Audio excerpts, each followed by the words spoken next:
I got so much motherfucking design on right now. Break it down, bring it back, make it clap. I got 3 old thoughts, new guap, wear that thing. Bitches on my line, and you know. Assalamualaikum warahmatullahi wabarakatuh.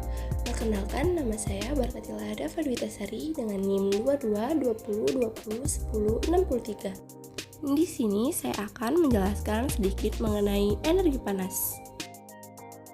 Yang pertama, pengertian energi panas. Energi adalah kemampuan untuk melakukan usaha atau melakukan suatu perubahan.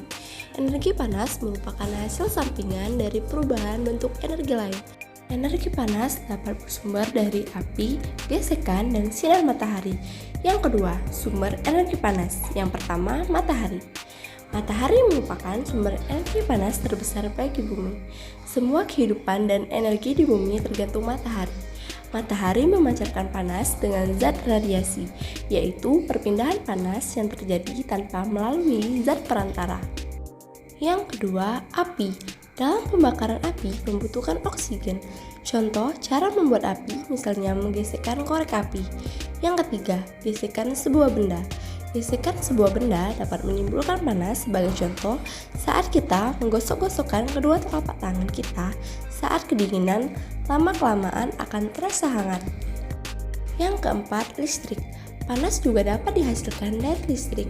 Panas dari listrik dapat dimanfaatkan untuk berbagai keperluan, misalnya untuk memasak menggunakan magic jar dan menyetrika menggunakan setrika listrik. Yang kelima, nuklir dan atom. Sumber tenaga kalor berasal dari inti atom yang disebut uranium. Salah satu manfaat energi nuklir adalah untuk pembangkit listrik tenaga nuklir. Selanjutnya, sifat-sifat energi panas. Yang pertama, energi panas dapat berpindah dari benda panas ke benda yang dingin. Kedua, energi panas berpindah secara konduksi, konveksi, dan radiasi. Ketiga, energi panas dapat mengubah wujud benda, misalnya es menjadi air, mentega padat menjadi cair, dan air menjadi uap. Perpindahan energi panas. Yang pertama, konduksi. Konduksi adalah perpindahan panas melalui suatu zat perantara tanpa disertai perpindahan partikel-partikel zat tersebut. Yang berpindah hanya energi kalornya saja. Umumnya, perpindahan kalor secara konduksi terjadi pada zat padat. Seperti contoh di bawah, perpindahan kalor secara konduksi. Konduksi adalah peristiwa perpindahan kalor melalui suatu zat tanpa disertai dengan perpindahan partikel penyusunnya. Jika salah satu ujung batang dipanaskan, maka ujung batang lainnya juga akan terasa panas. Yang kedua, konveksi. Konveksi adalah perpindahan panas yang disertai dengan perpindahan bagian zat perantaranya. Perpindahan panas secara konveksi terjadi melalui aliran zat. Umumnya, peristiwa perpindahan kalor secara konveksi terjadi pada zat cair dan gas. Seperti contoh di bawah ini, perpindahan kalor secara konveksi. Konveksi adalah peristiwa perpindahan yang disertai dengan perpindahan partikel-partikel zat. Yang ketiga, radiasi. Radiasi adalah cara perpindahan panas dengan pancaran yang tidak membutuhkan zat perantara. Peristiwa radiasi yang terjadi sehari-hari antara lain: yang pertama, sinar matahari yang sampai ke bumi dan menghangatkan udara serta makhluk hidup di bumi.